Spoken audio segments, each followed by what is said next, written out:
그렇게 좀 해주시면 좋을 것 같습니다. 한번 따라 하실까요? 새 계명을 너희에게 주노니. 계명에는 옛 계명이 있고 새 계명이 있습니다. 복음에는 그냥 복음이 있고 순복음이 있는 것처럼 이 순복음 교단이라고 말하면 다른 교단에서 이렇게 나옵니다. 아니 뭐 복음에도 순복음이 있고 뭐 안 순복음이 있어 그러죠. 그걸 왜 나한테 그래? 나도 몰라. 내가 믿고 나서 보니까는 순복음인데 뭐 내가 만든 것도 아닌데. 거기서 말하는 순복음이라는 것은 순수하고 온전한 복음이라는 것이죠. 그렇다고 해서 순복음이 아닌 복음은 복음이 아니냐? 그 뜻은 아니에요. 풀 가스펠, 복음이 차고 넘치는 그런 의미를 가지고 있는 것처럼 계명에도 옛 계명이 있고 새 계명이 있습니다. 옛 계명은 구약에서 근거한 것이고 새 계명은 예수 그리스도 이후에 주시는 것입니다. 구약은 글자 그대로 올드 테스터멘트, 완성된 약속이거든요. 신약은 새로운 약속이잖아요. 그래서 구약에 있는 계명이 신약에 오면 새로운 계명으로 바꾸어질 수가 있다는 것입니다. 구약 시대에는 구약 시대에 맞는 계명이 필요했습니다. 그러나 이제 예수 그리스도 이후에는 이 계명이 재해석되어야 됩니다. 우리 첫 번째로 예수님께서 옛 계명을, 쉽게 말하면 십계명, 구약의 계명을 새로운 계명으로 해석해 주는 거예요. 해석이란 뭐냐? 내용은 그냥 있어요. 내용은 그냥 있지만 원래 하나님의 뜻이 무엇인지를 가르쳐 주는 것입니다. 자, 마태복음 5장 17절로 19절을 볼까요? 오늘은 구약의 십계명을 예수님이 어떻게 새롭게 해석하는지, 그러니까 그냥 십계명을 달달달 외우는 신앙이 아니라 그 속에 담겨져 있는 하나님의 마음, 한번 따라 하실까요? 하나님의 마음, 하나님의 뜻, 하나님의 의도, 하나님의 계획, 하나님의 원하심, 그걸 지금 우리가 말씀을 통해 배우는 것입니다.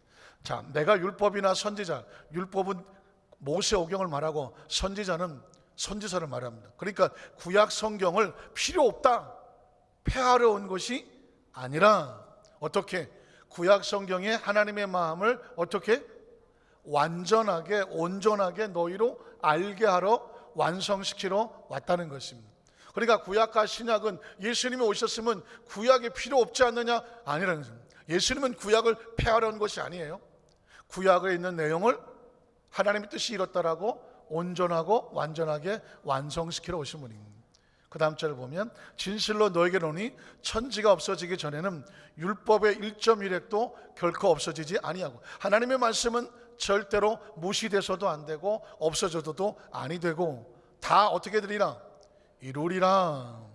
19절을 보면 그래서 그러므로 누구든지 이 계명 중이죠, 계명 중에 지극히 작은 것 하나도 버리고 이거 뭐 별로 마음에 안 들고 별로 중요하지 않아 함부로 판단하여 이건 안 배워도 돼 버리고 또 그같이 사람을 가르치는 자는 어떻게 될까요? 천국에서는 지극히 작다. 천국이란 뭐냐? 하나님이 다스리는 하나님의 나라, 지극히 작다 일컬음을 받을 것이요 누구든지 이렇게 행하며 가르치는 자는 천국에서 크다 일컬음 받으리라. 그러니까 말씀을 그대로, 계명은 하나라도 소홀히 하면 안 돼요.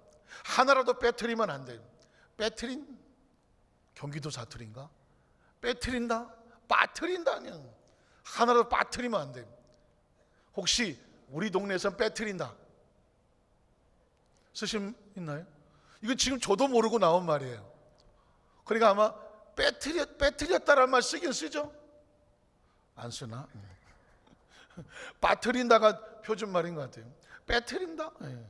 이건 경기도 사투리 같아요. 제가 경기도에 태어났기 때문에 어려서 쓰던 말이 좀 섞여 나오는 것 같아요. 자, 어쨌든 빠트려서는 절대로 안 된다. 빠트리면 지극히 작은 자, 하나라도 온전히 가르치는 자는 크다 일컬음을 받을 것이다. 자, 그럼 21절로 24절에 보면 첫 번째 계명이 뭐예요?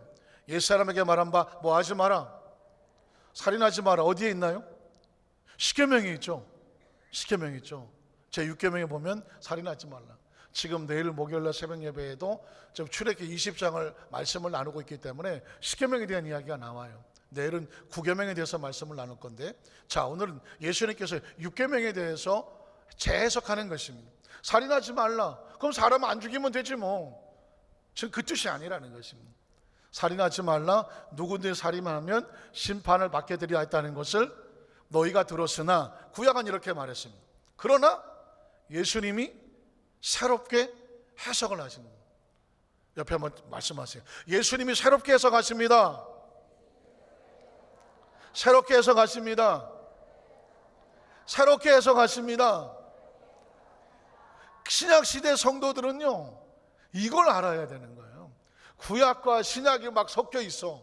그러면 구약은 구약이고 뭐 신약은 신약이지가 아니라, 예수님은 구약을 새롭게 해석해서 이게 하나님의 뜻이다, 그걸 새로운 신약시대 성도들에게 알게 하려 하는 거예요. 그러니까 이걸 알지 못하면 옛날 구약시대 성도처럼 그냥 살인하지 마라, 뭐 사람만 안 죽이면 되지, 이러고 앉아있는 것은 예수님을 만난 것이 아니고 예수님의 새로운 복음 신약을 모르는 것입니다. 그래서 머릿속에, 의식 속에 예수님이 새롭게 해석하시는 것, 우리는 그 새로운 해석 세대에 사는 것입니다. 한번 따라 하실까요? 우리는 예수 그리스도 이후에 새로운 세대입니다. 새로운 세대. 저와 여러분은 새로운 세대. 뭐 50, 60, 70, 80 뭐 이게 아니라 예수님 안에서 새로운 세대, 새로운 청년. 우리는 예수님 안에 새로운 청년들입니다. 믿으십니까? 아이고 내가 몇 년생이냐, 거울을 보니까 아이고. 그건 육신의 세대를 말하는 거예요. 예수 그리스도 이후 우리는 새로운 세대입니다. 독수리 날개치며 올라간 같이 날마다 청춘이라는 것입니다. 믿으십니까? 자, 그러면 이런 의식이 있어야 과연 예수님께서 살인하지 말라는 얘기를 어떻게 해석하시는가? 너희가 들었지만 나는 너에게 이른다. 예수님의 새로운 해석이죠. 형제에게 노하는 자마다 심판을 받게 되고, 형제를 대하여 라가는 뭐냐면 이 바보 같은 놈라고 비아냥거리거나 욕하는 자는 공회라고 하는 심판대에 잡혀가게 되고, 아여 미련한 놈이라고 하는 자는 지옥불에 들어가게 되리라. 그러므로 예물을 제단에 드리려다가 거기서 내 형제에게 원망 들을 만한 일이 있던 거 생각이 나거든. 예물을 제단 앞에 두고 먼저 가서 형제와 화목하고 그 후에 와서 예물을 드려라. 자, 보십시오. 구약시대는 살인하지 말라, 사람만 안 죽이면 육계명을 지킨 거예요. 그러나 예수님은 이렇게 말합니다. 네가 만약 너희 형제 중에 아니면 누구든지 막노라고 아유 저 같은 놈라고 말했다고 하면, 비난하고 정죄하고 판단하고 욕하고 무시하고 폭력하고 했다면 그것도 뭐다? 그것도 뭐다? 살인이다. 네 마음속에, 네 입술로 그런 마음을 가졌다면 그것도 살인이다. 그렇게 생각하면 여기 살인자 아닌 사람 있습니까? 살인자가 아닌 사람이 없어요. 내가 저놈의 새끼를 아주 그냥 아유 저걸 진짜 뒤통수만 봐도 저걸 아유. 사람이라는 것이 살다가 보면 별의 별 사람을 다 만나죠. 별의 별놈의 인간이 다 이제. 그러니까 억울하고 속상하고 막 분통 터지고 그냥 이 속에서 부글부글 끓어올리니 왜 그런 마음이 안 생기겠습니까? 그런데 여러분, 우리가 구약시대 살인하지 말라는 계명 때문에 내가 널 안 죽일 뿐이지 너 새끼야 넌 진짜 내가 이런 마음을 갖는 것조차 하나님의 사람의 입장에서 볼 때는 그것도 살인이야.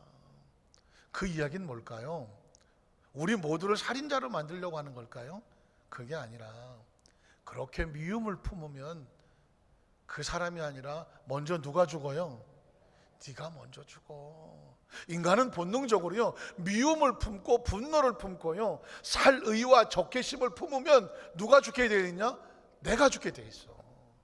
그러니까 하나님께서 우리를 사랑하셔서 우리를 살리려고 그런 마음을 품지 말라고 하는 것입니다. 두 번째는 뭐냐? 여기 그런 것 기준을 보면 한 사람도 살인없이 우린 다 살인자야. 살인자란 말이에요. 그러니까 누구도 누구를 향하여서 돌을 던지거나 정죄하거나 심판할 자격이 있다 없다? 없어요.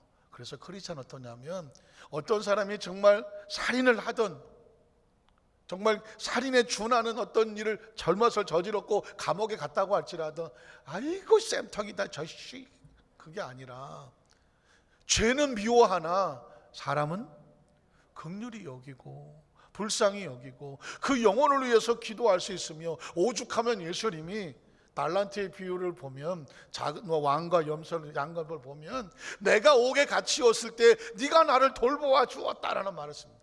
그 얘기는 뭐냐면 심지어 옥에 갇힌 자라도 찾아가 돌보아 줄 수 있는 그 사랑의 마음을 뭐라고 말해요? 그게 사랑인 것입니다. 그걸 사랑입니다. 그러니까 우리는 서로에게 돌을 던질 자격이 없다, 확실합니까? 자격은 없고 대신에 긍휼히 여길 마음의 빚은 있습니다. 왜? 예수님이 우리를 보고 정죄하고 비판하고 심판하는 자가 아니라 끊임없이 사랑과 용서로 긍휼히 여겨서 다시 기회를 주고 다시 기회를 주고 다시 기회를 주기 때문에 그렇습니다. 이게 천국의 원리예요. 살인이 그렇다는 것입니다. 자, 그러면 그 다음 절 27절 30절에 보면 간음이 나와요. 27절 30절 나는 너희를 음욕을 품고 여자를 보는 자마다 마음에 이미 간음하였느니라. 읽어볼까요? 만일 내 어른들이 너를 실족하게 하거든 빼어내버리라. 내 백체 중 하나가 없어지고 온몸이 지옥에 던지지 않는 것이 유익하며, 또한 만일 내 어른들이 너를 실족하게 하거든 찍어내버리라. 내 백체 중 하나가 없어지고 온몸이 지옥에 던지지 않는 것이 유익하다. 제가 목요일날 새벽 예배도 말씀드렸지만 간음이란 무엇일까요? 정상적이지 않은 어떤 성욕의 마음을 가져서 관계를 실제적으로 하면 간음, 간통, 예전엔 그런 일이 있었습니다. 이제는 그 간통죄가 없어지고 이런 법적인 문제가 왔다 갔다 하긴 하지만은 어쨌든 간에 인간이 이게 미움처럼 이 마음속에서 견디기 힘든 게 뭐냐면 음욕이라고 하는 것입니다. 성욕이라는 것이 얼마나 무서운지 몰라요. 쥐가 말이죠. 쥐. 한 놈은 7일을 금식을 시켰어. 음식을 안 줬어. 그러면서 7일 동안을 암놈을 안 갖다 줬어. 이해가 가시나요? 그리고 가운데다 쥐를 딱 놓고 여기는 먹을 거를 주고 여기다가 암놈을 놨어. 그랬더니 이 7일을 굶은 쥐가 여기 와서 어디로 갈 것 같아요? 음식으로 간다. 암놈 쪽으로 간다. 우리 장로님은 자신 있게 암놈 쪽으로 손을 들었어. 지금 이 이야기는 뭐냐면 지금 음식욕이 강하냐 성욕이 강하냐, 지금 이걸 실험을 하는 것입니다.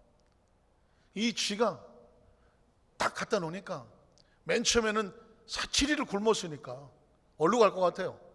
음식 쪽으로 갑니다. 음식 쪽으로 가다 보니까 저쪽에서 이쪽으로 또 갑니다. 가다 보니까 저쪽에서 또 냄새가 나. 이 쥐가 왔다 갔다 하다가 그저 지쳤어요. 이쪽도 못 가고 저쪽도, 일로 가려니 저쪽이 아깝고 저로 가 이쪽이 아깝고. 그게 뭘까요? 배고픈 사람이 음식을 본능적으로 찾는 것처럼 성욕도 이렇게 무서운 거예요. 이 쥐가 중간에 헷갈려 어떻게 할 줄을 몰라. 어느 한쪽을 가지를 못해. 그 얘기는 그만큼 중요한. 그러니 인간의 삶을 살아가면서 마음속에 있는 이 성욕이라고 하는 것은 이걸 아무도 몰라. 그 속에서만 움직여지기 때문에 어떤 사람의 행동으로 옮겨, 그래서 간음하지 말라 제7계명에 걸리기도 하는 거예요. 그러나 예수님은 말씀하시기를 나는 너에게 이르노니 이미 너희 가운데 마음에 음욕을 품으면 어떻게 된 것이냐? 간음하였느니라. 자, 이 이야기는 뭐냐면 똑같은 거예요. 이 이야기를 벗어나서 여기서 한 사람도 자유할 사람은 없어. 우린 다 정도의 차이는 있지만 마음에 간음한 음욕을 품고 고민하고 아파보지 않은 사람은 없어. 이 이야기는 뭐냐? 똑같은 거예요. 너희는 누구누구의 서로에 돌을 던질 자격이 있다 없다? 자격이 없는 거예요.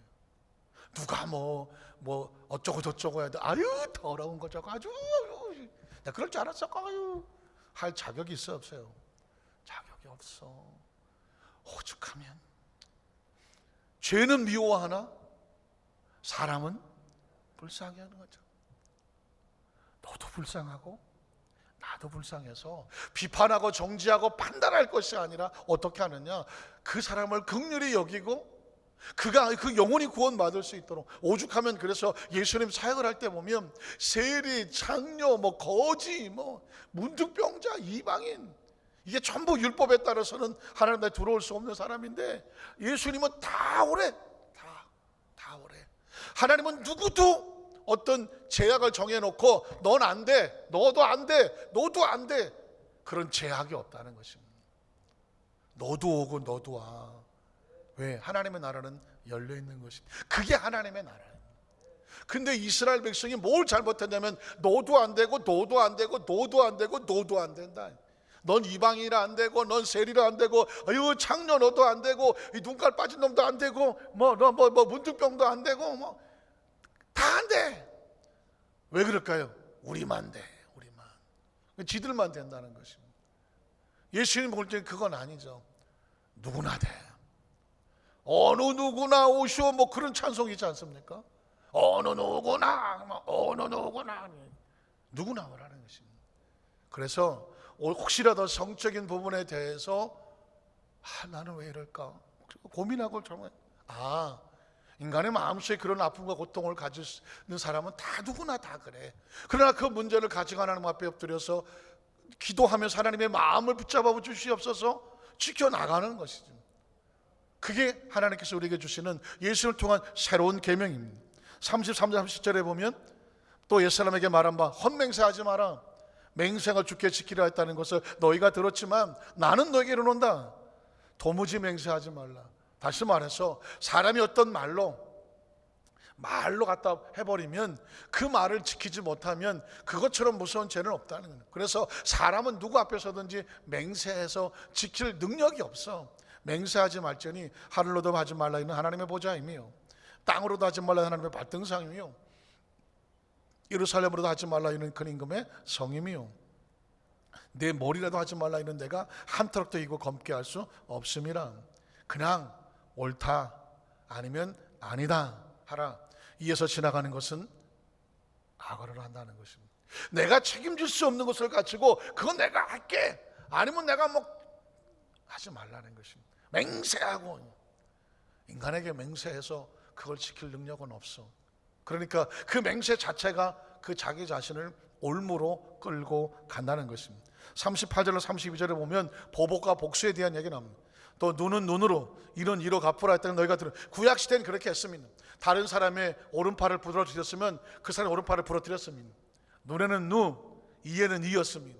그러나 예수님은 보복과 복수에 대해서 이렇게 말합니다. 악한 자를 뭐하지 마라, 대적하지 말라. 누구든지 내 오른뺨을 치거든 왼판도 돌려대라. 너를 고발해 속옷을 가져가자 하는 자에게 고돌까지도 가지게 하며, 누구는 억지로 오리를 가게 하거든 그 사람과 심리를 동행하고, 네게 구하는 자에게 주며 네게 꾸고자 하는 자에게 거절하지 말라. 이 이야기는 뭐냐면, 자, 오른편을 때렸습니다.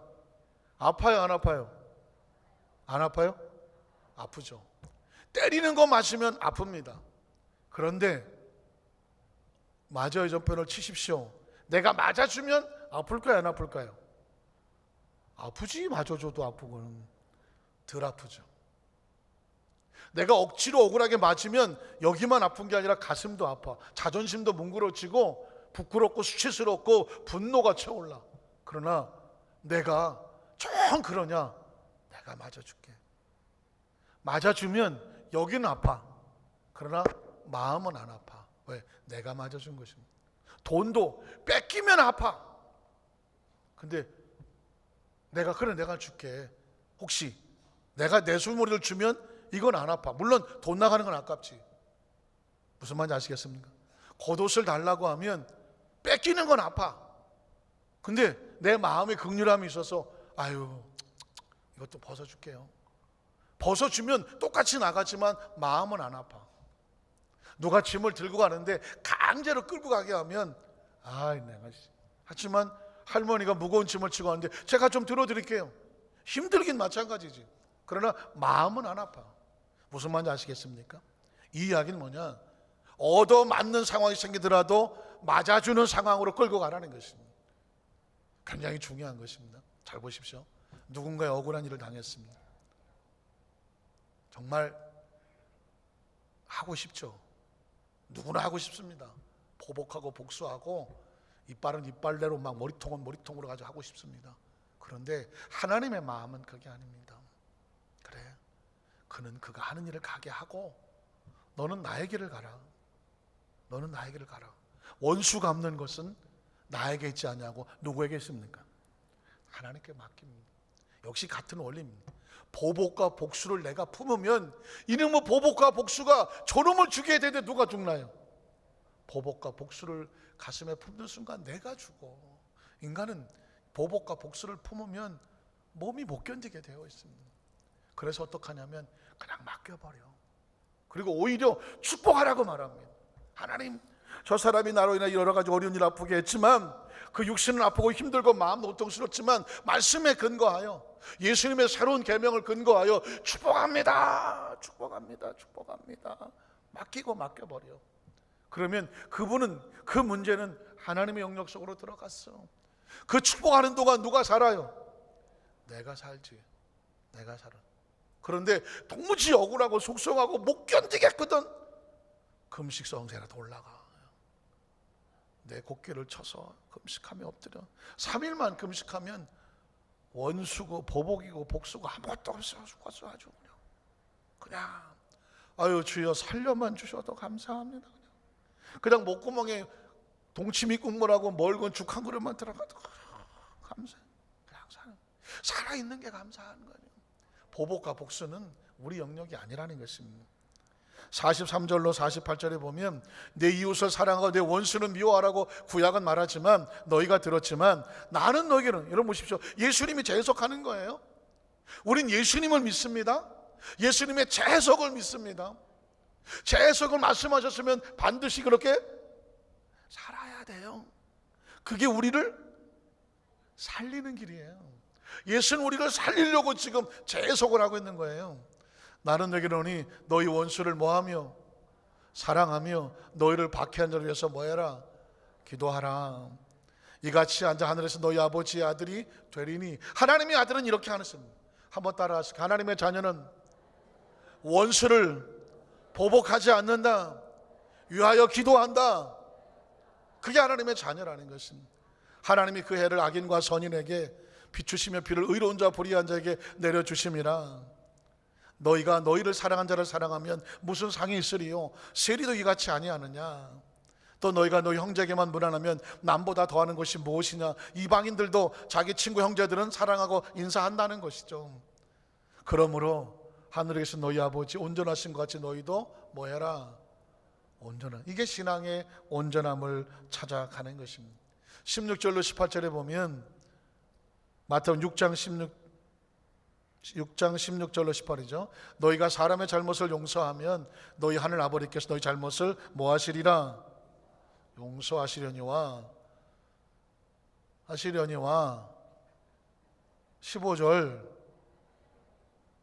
15절 아니면 그 다음 절. 왜 거기서 꼼짝을 안 하지? 여러분 가운데 누군가 용서 안 한 사람이 있어. 누군가 지금 용서를 안 했어. 너희가 사람의 잘못을 용서하면 너희 하늘 아버지께서도 너희 잘못을 용서하지 아니하시리라. 그러니까 내가 용서하지 아니하면 하나님도 너를 용서하지 않겠다는 거예요. 금식은 어떻게 하느냐? 그냥 밥만 굶고 있으면 금식이 아니에요. 너희는 외식한 자들 같이 슬픈 기색을 하죠. 옛날 구약시대 사람들은 금식하면서 이렇게 다녀. 얼굴도 막 추추하고 머리도 안 깎고. 나 금식하는 것 같이 생겼지? 물어봐. 나 금식해요. 아이고 이틀째예요. 자꾸 그러고 다녀. 자, 슬픈 기색을 보이지 말라. 예수님이 원하시는 금식은 뭐냐면 그들은 금식하는 것을 사람에게 보이려고 얼굴을 흉하게 하느라는. 그러나 내가 진실로 너에게 이르노니 그들은 자기 상을 이미 무엇인가 했는데 사람이 인정해버리면 그건 사람한테 상을 받은 거죠. 진짜 상은 누구에게 받아야 돼요? 하나님으로 받는다. 여러분 이거 기억하시나요? 진짜 상은 누구에게 받아야 된다? 하나님께 받아야. 그래서 왼손이 하는 것을 오른손이 모르게 해야 돼요. 그게 뭘까요? 혹시 누군가 알고 이야 그분이 그걸 했대 그러면 그래 내가 했지 이러면 벌써 그 사람은 받을 상은 다 받은 거예요. 아무것도 몰랐는데 누구만 아셔요? 하나님이 아셔. 그러면 그 상은 누가 주신다? 하나님. 그게 힘이에요. 그게 힘. 여러분 진짜 교회는 진짜 크리스찬은요 그런 사람이 많아. 아무것도 모르겠는데 교회를 위해서 아니면 기관을 위해서 교회 학교를 위해서 공동체를 위해서 하나님의 일을 위해서 소리 없이 일하는 사람들이 꽉꽉 차 있어야 돼. 꽉꽉 차 있어야 돼. 누가 어떤 직분을 안 맡겨줘도 남들이 안 알아줘. 누가 알아줄까 봐 걱정이야. 교구에서 지역에서 기관에서 공동체에서 소리 없이 헌신해. 소리 없이. 이런 사람이 꽉 들어차 있는 교회는 아주 강한 교회가 되는 거예요. 교회는 뭐 허우대는 멀쩡한데 다들 왜 나는 그거 안 시켜주고 그리고 뭘 하면 왜 그거 광고에 안 내주고 그거 왜 성도들한테 안 알려주냐고 왜 나 안 알아주냐고 이러면 이미 그 상은 누구한테 받은 거예요? 사람에게 받은 거라는 거예요. 그러니까 크리스찬의 힘은 어디서 나오냐면 아주 아무도 몰라. 그냥 저 사람이 아무도 몰랐는데 아주 배후에서 하나님의 나라를 위해서 소리 없이 일하는 사람은 소리 없이 이런 사람이 꽉 찬 교회는 누구도 건드리지 못한 이런 신앙을 가지고 있는 사람은요 마귀도 유혹을 못해. 왜? 약점이 없어. 약점이 뭔가 남이 좀 알아줬으면 좋겠고 내가 나한테 좀 나를 좀 높여줬으면 좋겠고 뭔가 이런 마음에 그런 마음이 갈등이 많은 사람은 마귀가 알아. 그 사람의 약점은 그거야. 누군가 안 알아주면 서운하고 누군가 안 세워주면 삐지고 그리고 누군가에게 남에게 드러내지 아니하면 왠지 마음에 자존심 상하고 내가 이렇게 정도 대접받아야 되는데 날 이거밖에 취급 안 해? 마치 나만 장군처럼 그렇게 해버리면 어떻게 될까요? 그 약점이야. 마귀는 계속 그걸 건드려. 서운하고 섭섭하고 삐지고 속상하고 힘 빠지고 억울하고 막 자존심 뭉그러지고 시험에 들고 이렇게 돼버리면 마귀는요 우리가 어디가 약한지를 알아. 건드리면 어떻게 시험에 드는지를 알아. 그러니까 우리의 신앙사의 약점을 마귀가 모르게 해야 돼. 저 사람은 까딱을 어디 건드려도 까딱을 안 해. 아니 저 정도 되면 교회 안 나온다고 울고불고 난리를 쳐야 되는데 까딱을 안 해. 마치 오뚜기 같아. 이 정도 했는데 반응이 없네. 이게 뒤로 더 넘어가야 되나? 이게 뒤로 더 넘어가야 되잖아. 여러분 그런 신앙이 되시기를 주님의 이름으로 축복합니다. 마귀가 감당이 안 돼야 돼요. 저걸 어떻게 시험에 들게 해야 되는데 약점이 없어. 약점이 도대체 꿍꿍이를 모르겠어. 저 사람의 꿍꿍이를 모르겠어. 뭘 어떻게 하고 있는지 모르겠는데 나중에 보니까 마귀도 모르겠어. 자기 왼손에 오른손에 하는 걸 모르니까. 여러분 이게 지금 예수님께서 우리에게 가르쳐주고 있는 신앙의 모습입니다. 마태복음 7장 1절 5절에 보면 그래서 크리스천은 절대로 이거 하면 안 돼요. 비판을 받지 않으려거든 뭐 하지 말아야 돼? 비판하지 말아야 돼. 내 입에서 누가 어쩌다라고 비판을 하는 순간 비판을 하면 그 다음 어떻게 될까요? 너희가 비판하는 그 비판 안으로 너희가 그 비판을 받을 거다라는 너희가 그래서 이런 얘기하죠. 이렇게 손가락질 나무를 할 때 나머지 세 개 손가락은 누굴 가리킨다? 나를. 너는 한다는 중요한 이야기입니다. 너희 헤아린 그 헤아림으로 너희가 헤아림을 받을 것이다. 어찌하여 형제 눈 속에 있는 티는 보고 내 눈 속에 있는 들보는 깨닫지 못하느냐. 얼러리 꼴러리 저 눈가래 티가 들었대요. 그런데 자기 눈가래는 대들보가 나눠 들어왔다는 거예요. 그러니까 예수님이 엄청난 조커를 하시는 거죠. 자기 얼굴에 똥칠을 하고 막 다니면서 저 겨 묻은 겨를 묻히고 다니네. 그래서 속담에 보니까 똥 묻은 개가 겨 묻은 개를 놀린다고 한다는 거랑 마찬가지입니다. 그러니까 누군가를 향해서 비판한다는 건 아주 무서운 일입니다. 왜? 내가 그 비판할 자격이 없으며 내 자신은 얼마나 더 부족한 것이 많은가 하는 것이죠. 그러니까 예수님께서 지금 이 계명을 재해석하는 모든 목적은 뭐냐, 누구를 위해서 이 계명을 주느냐면 다른 사람 판단하라고 주는 계명이 아니라 너 자신을 온전케 하며 비판하지 아니하며 정죄하지 아니하며 너 자신을 하나님 앞에 온전하게 하는 오직 그 목적으로 계명을 받으라는 것입니다. 형제에게 말하기를 바로 내 눈 속에 있는 티를 빼게 하라 하겠느냐. 외식하는 자, 외식이란 뭐냐면 겉모습은 엄청 화려한, 마치 나만장같이 뭐야 이건, 투구를 쓰고 막 쫙 하고 막 어깨에다가 갑옷을 빛나게 입고 말도 큰 걸 막 번쩍 타고 갔는데 속은 문득병이 썩어갖고 막 어떡 냄새가 나. 외식이란 뭐냐, 겉모습은 화려하나 내면은 아무것도 없고 흉한 거예요. 외식하는 자야 먼저 내 눈 속에 들보를 빼어라. 그 후에야 밝히 보고 형제 눈 속에서 티를 빼리라. 자, 여러분, 이게 머릿속에 이렇게 들어오게 되면 세계명이 왜 필요한지를 알게 되죠. 이걸 한꺼번에 모아서 뭐라고 말하냐면 세계명이라고 말하는 것입니다. 자, 요한복음 13장 34절에 보면 이 세계명을 너희에게 주노니, 요한복음 13장은 세족식을 하고 나고 이제 마지막 성만찬을 하고 예수님의 마지막 설교와 같아요. 마지막 최후의 설교와 같아요. 마지막 최후의 설교에 드디어 카드를 꺼낸 게 뭐냐, 세계명. 세계명을 너에게 주는 서로 사랑하라. 한번 따라 하시고, 서로 사랑하라. 내가 너희를 사랑한 것 같이 너희도 서로 사랑하라. 너희가 서로 사랑하면 이로써 모든 사람이 너희가 내 제자인 줄 알리라. 예수님께서 우리에게 원하는 것은 뭐냐면 그 사람은 예수님을 닮은 예수님의 제자 같다는 것입니다. 그런데 예수님의 제자로서 인정을 받으려면 그 가슴에 뭘 인정받으냐면 사랑, 서로 사랑. 한번 따라 하실까요? 서로 사랑. 세상에 대통령이 성공한 사람 아닙니다. 큰 그룹의 회장도 성공한 것이 아닙니다. 인생의 삶을 살아가면서 수없이 많은 여러 가지 위기와 갈등과 아픔과 상처 가운데 무엇을 붙잡은 사람? 사랑과 용서와 긍휼을 붙잡은 사람이, 그 사람이 성공한 사람입니다. 천국은 그 사람이 가는 것입니다. 말씀을 정리하기를 원합니다. 제가 그 전에 어느 책에서 읽으면서 참 너무 가슴 아픈 이야기가 있습니다. 모 그룹의 회장이 우리나라 아주 유명한 한 젊은 여가수하고 결혼을 합니다. 물론 안타깝지만 두 번째 결혼 정도 되겠죠. 그때 그 회장의 어머니가 장충동에 있는 큰 교회의 권사님이셨습니다. 그러다가 보니까 자기 아들이 이름만 대면 아는 그룹의 회장이거든요. 그런데 어디서 연예인 하는 젊은 가수를 데리고 결혼을 한다고 다가왔습니다.